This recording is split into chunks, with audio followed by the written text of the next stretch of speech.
तो दिमाग कमजोर किसी का नहीं होता, सुसुप्ता अवस्था में होता है। सुविधाओं ने मन को हरामखोर बना दिया है। मन को सुविधा देना बंद कर दो ना। जितनी देर पढ़ रहे हो देर कठोर तपस्या में रहो। जैसे जैसे सुविधा बढ़ती गई वैसे वैसे इंसान कमजोर होता चला गया।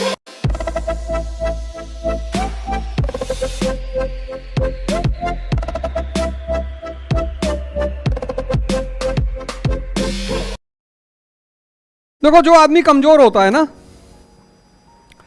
ये तुम्हारा ड्राइवर है, तुम्हारा चपरासी, उसको तुम कहीं भी ले जा सकते हो। अपने चपरासी को तुम जब भी फोन करो, खाली हो? जी भैया खाली है। तुम्हारे मन ने तुमको चपरासी बना लिया है। जब देखो तभी उठा के चल देता है। तभी तो ध्यान करने के लिए कह रहा हूं, इसीलिए तो कह रहा हूं। ये तुम्हारी दशा नहीं है, ये इस वक्त 80% युवाओं की दशा है।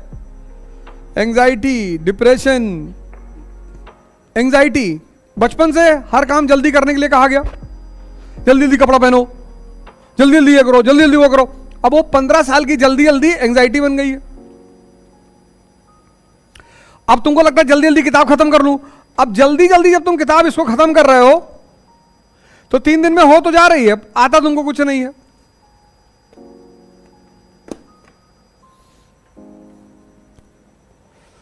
ये तुम्हारी दशा नहीं है तो तुम बोल दिए क्लास में, ये सबकी है, सब जूझ रहे हैं इससे, बस कोई कह नहीं रहा है।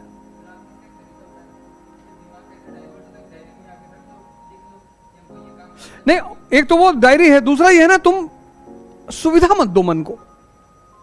मन की बदतमीजी सिर्फ सुविधा में होती है। इसीलिए साधु महात्मा, जैसे कभी तुम चलोगे, औरगानंद महाराज के आश्रम गए हो, 3 बजे उठाते हैं सुबह, कहते हैं मन को सुविधा देना बंद कर दो।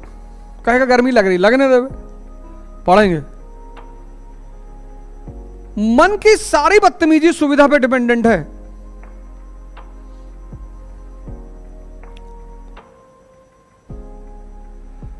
कटरा में एक जगह है कारपेंट्री चौराहा, जानती हो? कारपेंट्री स्कूल है वहां पे। कारपेंट्री स्कूल के आगे, चौराहे के आगे एक दाहिने साइड में गली जाती है। उस गली में एक केसरवानी जी का मकान है। वहां मैं किराए पे रहता था, टॉप फ्लोर पे। मतलब हमारे ऊपर कोई फ्लोर नहीं था, हम टॉप फ्लोर पे थे। उनका जो टॉप फ्लोर था उस पर 2 कमरे ऊपर बने हुए थे, 2, उसमें एक एक लड़के किराए पे रहते थे। एक हम थे, एक बांदा के मौर्य जी थे। तो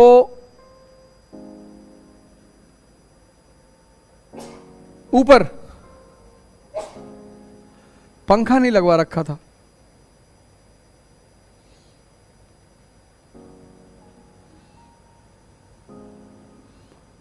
पंखा नहीं लगवा रखा था, पंखा।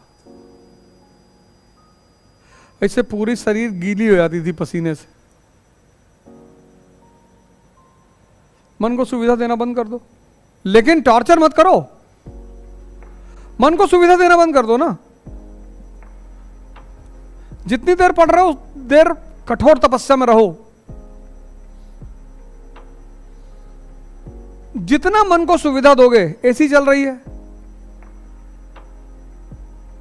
सबसे ज्यादा नींद का कारण तो यही है।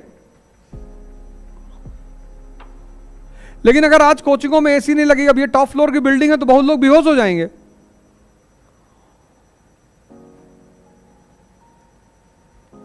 तुम्हारे पिता की शक्ति, फिर तुम्हारे बाबा की शक्ति, फिर तुम्हारे बाबा के बाबा की शक्ति की पूछो जरा। जैसे जैसे सुविधा बढ़ती गई वैसे वैसे इंसान कमजोर होता चला गया। कहते हैं ना, सुविधा से विकास होगा, कमजोरी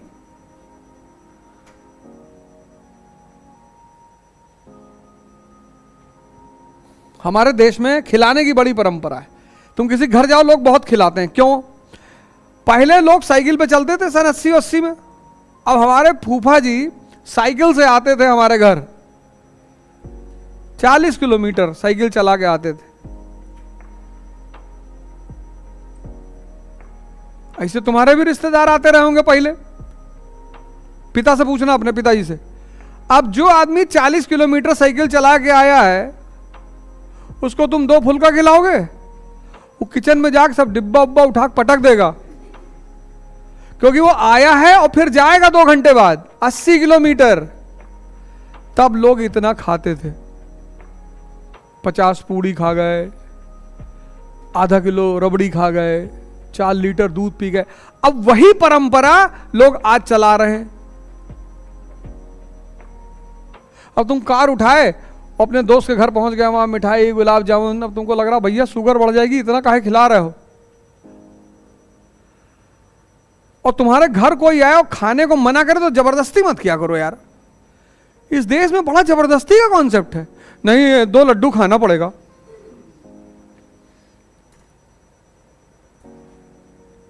सुविधाएं बढ़ गई हैं, सुविधाओं ने मन को हरामखोर बना दिया है।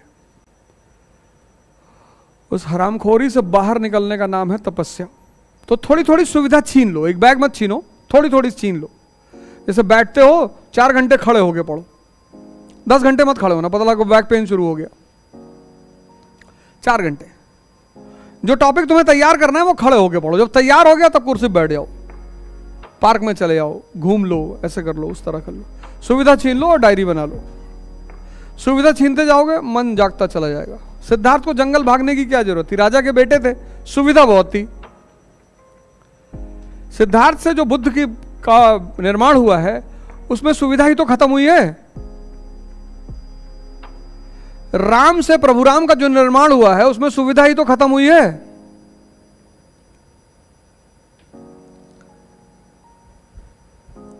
नहीं तो रह जाते कौशल के राजा, कोई जान थोड़ी पाता। 14 साल रहे जंगल में।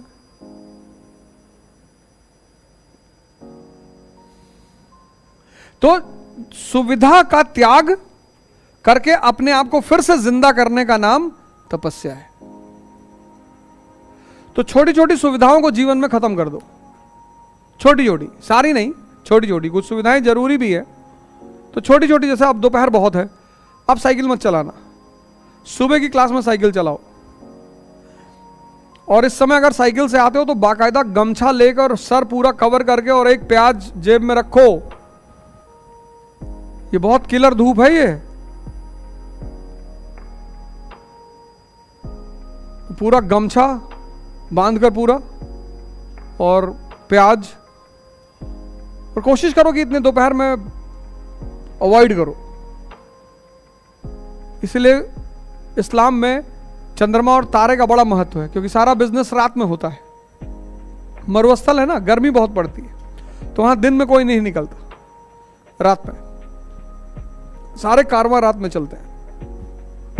तो उनका लूनर कैलेंडर है, हमारा सारा काम दिन में होता है, तो हमारा सोलर कैलेंडर।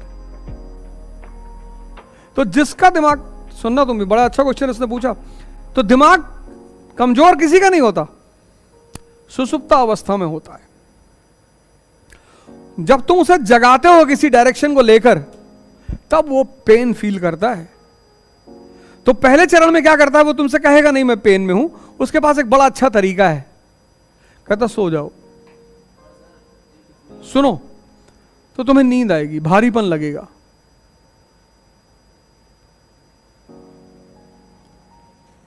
जब तुम उस नींद को तोड़ने लगोगे तब तुमसे कहेगा कि अरे कहां जा रहे हो। पहले तो ये अपने सबसे अच्छे हथियार को इस्तेमाल करेगा, नींद को। हमसे कोई कहता नींद नहीं आती तो उसको डीडी वसु पकड़ा देता हूं, ये ले चाइल्ड लाइन पढ़े, डीप स्लीप में है। तुम आज जाके किताब ले लो दुर्गादास बसु पॉलिटी की, तुम कल से यहां आना बंद कर दोगी कि अरे ये नहीं पढ़ पाएंगे। किसी को भी तैयारी से दूर करना है, उसको 2-3 किताबें दे दो। पहली से उसमें है दुर्गादास बसु पॉलिटी की, कह दो अगर ये किताब पढ़े तो हो सकता है निकले, हो सकता है।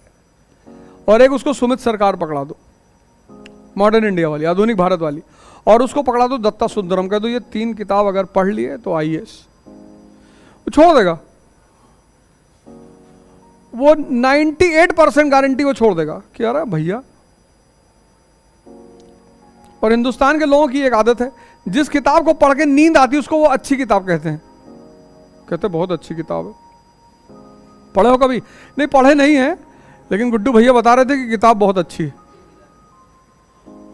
अभी हमसे 3-4 दिन पहले एक साहब मिले, कहे आप अपनी वर्ल्ड हिस्ट्री क्लास में नॉर्मन लॉ का नाम नहीं लेते हैं, अच्छी किताब नहीं है? जितने टॉपर हैं सब उसका नाम लेते हैं। हमने कहा तुम पढ़े हो? हमने कहा हमने तो नहीं पढ़ा। तुम पढ़े हो? कहा हमने तो पढ़ा है।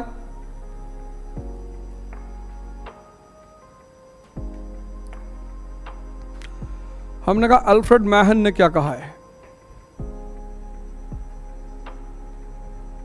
वर्ल्ड वॉर क्यों होते हैं? क्या कौन? हम कहा अल्फ्रेड मैहन।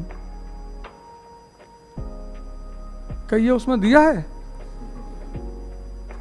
हम कहा पहले चैप्टर में दिया है। चलो अल्फ्रेड मैहन नहीं पता, नहीं एलसीएफ टर्नर का बताओ स्टेटमेंट क्या है, वर्ल्ड वॉर क्यों हुआ था पहला वाला। बोलिए ये सब नाम उसमें है। हमने कहा छोड़ो। एक बहुत प्यारा जर्मन इतिहासकार है फ्रिट्जर, उसका स्टेटमेंट क्या है विलियम सेकंड को लेकर?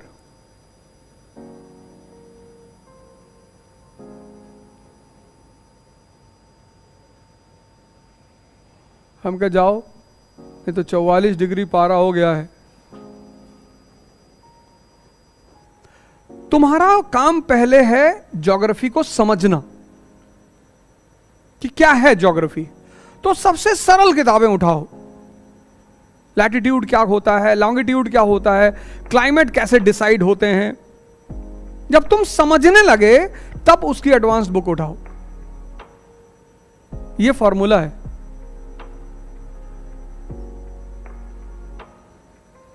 जब तुम समझने लगे क्लाइमेट क्या है, एक्लिप्स कैसे होते हैं, अब तुम समझने लगे, तब तुम जब बड़ी किताबें उठाओगे तो अब समझ तो तुम्हारे पास ऑलरेडी है ना, तुमको पता है लोकसभा क्या है। और तब तुमने जब लक्ष्मीकांत उठाई तो तुम सोच के देखो, तुम्हें पता है लोकसभा क्या है, और फिर तुमने लक्ष्मीकांत उठाई तो पहले से जो पता था वो प्लस जो उसमें से तुम्हें नया मिलने लगा वो तुम बाहर निकालने लगी, बस हो गई पढ़ाई। अब अगर तुमने पहले दिन लक्ष्मीकांत उठा ली बिना पता किए तो तुम गई।